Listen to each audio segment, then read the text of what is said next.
अस्सलाम वालेकुम रहमतुल्लाह। एक भाई का सवाल है कि कारी साहब, घर में जिन्नात की मौजूदगी का कैसे पता चलता है, इसकी क्या अलामत हैं और इसका इलाज भी बता दीजिएगा। भाई देखें, जिस भी घर में शयातीन जिन्नात होंगे उस घर में अक्सर छेड़खानी होती रहती है। इसमें चंद अलामत मैं आपको बताता हूँ, इसकी वजूहात क्या होती हैं, क्यों शयातीन घर में आते हैं। बाज़ औक़ात तो हमारे घर का माहौल ख़राब हो तब भी वहाँ पे शयातीन आते हैं, जैसे किसी घर के अंदर गाना बजाना चलता हो, ठीक है, या घर के अंदर तस्वीरें हों, घर के अंदर कुत्ते हों, घर के अंदर गैर शरई काम होता हो, दीन समझ लें कि बस चीज़ें कुरान मजीद है या हमारा दीन सिर्फ नाम का है, अमली तौर पे कुछ नहीं है। घर में कुरान की तिलावत नहीं होती, घर में नमाज नहीं पढ़ी जाती, गाना बजाना चलता है। ऐसे घरों के अंदर शयातीन आते हैं, बसेरा होता है, रहते हैं, खाते हैं, पीते हैं, तंग भी करते हैं। अब इन चीज़ों में इसके अलावा बाज़ औक़ात ये शयातीन इंतकामी तौर पे भी पीछे लग जाते हैं। जैसे किसी ने नई जगह पे जगह ली, किसी जगह पे किसी सोसाइटी में जगह ली, घर बनाया, वहाँ पे शयातीन का बसेरा था, वो फिर इंतकामी तौर पे भी तंग करते हैं। बगैर तीसरी वजह ये होती है कि जादू के ज़रिए भी भेजे गए होते हैं। वो शयातीन आपको बीमारी भी देते हैं, वो शयातीन आपके घर में नहूसत बेबरकती भी डालते हैं, वो शयातीन आपके घर के अंदर लड़ाई झगड़ा भी करवाते हैं, ठीक है। अब एक और वजह होती है, बाज़ औक़ात किसी घर के अंदर कोई गैर शरई मुआलिज आता है इलाज की गर्ज से, या किसी से आप इलाज करवाते हैं, वो अपने शयातीन मुवक्कलात जिनसे वो जिन्नात से काम लेते हैं वो भी भेज के आपको परेशान करते हैं मुख्तलिफ़ तरीक़ों से। पानी के छींटे मरवा दिए, कोई और चीज़ कलर के किसी चीज़ के छींटे मरवा दिए कपड़ों के ऊपर, ठीक है। बाज़ औक़ात घर के अंदर चोरियाँ भी करवाई जाती हैं, ये बहुत रेयर होता है। और बाज़ औक़ात घर में आग भी लगवाई जाती है, बाज़ औक़ात घर के अंदर और पत्थर फेंकवा दिए, घर के अंदर आवाज़ें आना शुरू हो जाना, चीज़ें ख़राब होना शुरू हो जाना, ये भी वजूहात होती हैं। और एक और सबसे अहम वजह जो हमारे नोटिस में आई है कि कई लोग जादू सीखते हैं, मौक़लात को तस्ख़ीर करने की कोशिश करते हैं। हालांकि ये एक बिल्कुल बहुत गंदा और गलीज़ अमल है, इस्लाम ने इसकी सख्ती से ममानियत की है।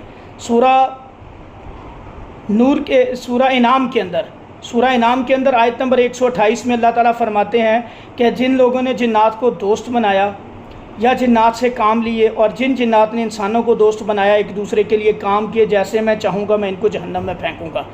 अल्लाह ताला फरमा रहे हैं, ये बात मना कर दिया, कुरान में भी मना है, अल्लाह के नबी ने भी मना किया। हज़रत सुलेमान ने अल्लाह से दुआ की थी कि अल्लाह मेरे बाद इनसे कोई काम ना ले, ये खासा मेरा ही हो। सिर्फ़ अल्लाह के नबी हज़रत सुलेमान ने अल्लाह से दुआ की थी। इवन तो अल्लाह के नबी सल्लल्लाहु अलैहि वसल्लम ने भी पूरी ज़िंदगी कभी जिन्नात से काम नहीं लिया, ना मुसलमान जिन्नात से ना गैर मुस्लिम से। ये इस्लाम में है ही नहीं, एग्जिस्ट ही नहीं करती ये चीज़।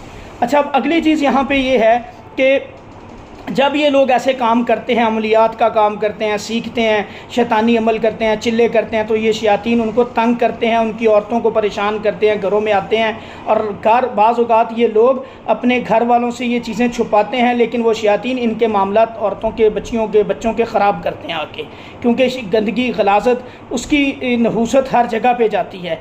अब यहाँ पे मेरे भाई, ना ही कोई जिन्नात से, याद रखिएगा इस बात को, कोई बंदा इनको तस्ख़ीर नहीं कर सकता। ये तो इनकी डील होती है आपस में। जिन्नात जादूगर लोग जो भी हैं ये आपस में डील करते हैं। जादूगर लोग, इंसान जादूगर, उनके लिए काम करते हैं, ये शयातीन एक दूसरे के लिए काम करते हैं। बस सिर्फ इनका ये होता है, उन्होंने इंसान जादूगरों ने या इंसान लोग जो भी इनके साथ शैतानी अमलियात करके, कुचिल्ले करके, ये इनको मतलब इस चीज़ की यकीन दहानी करवाते हैं कि भाई हम आपके साथ हैं, हम भी आपके दोस्त हैं, हम आपके लिए काम कर रहे हैं, आप हमारे लिए काम करो। जब ये एक दूसरे से इस एग्रीमेंट से हेर फेर करते हैं तो फिर वो शयातीन इनको नुकसान देना शुरू कर देते हैं। तो यहाँ पे ये बात जहन में रखें। कई घरों में हमारे पास ऐसे केसेस भी आए हैं, शयातीन इस वजह से एग्ज़िस्ट करते हैं कि उनके घर में कोई ना कोई बंदा ये चिल्लाकशी कर रहा होता है, शयातीन को पकड़ने की या शयातीन को तस्ख़ीर करने के लिए, या शयातीन के साथ कोई डील कर ली होती है उसने, वो ऐसे अमल से गुज़र रहा होता है, तो उस घर के अंदर भी ये मामलात बनते हैं।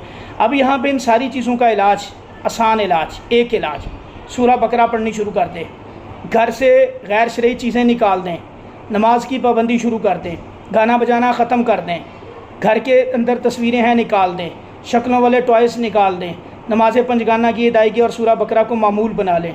एक दिन में नहीं ख़त्म होती, 3 दिन में कर लें। روज़ پڑھیں۔ ساتھ ساتھ اس کے آپ نے کیا کرنا ہے، آیت الکرسی سورہ بقرہ کی آخری 2 آیات، آخری 4 کل، ان کو صبح و شام 7 دفعہ ہر حال میں پڑھنا ہے۔ اللہ کرم کریں گے، فضل کریں گے، شیاطین آپ کے گھر سے نکلیں گے۔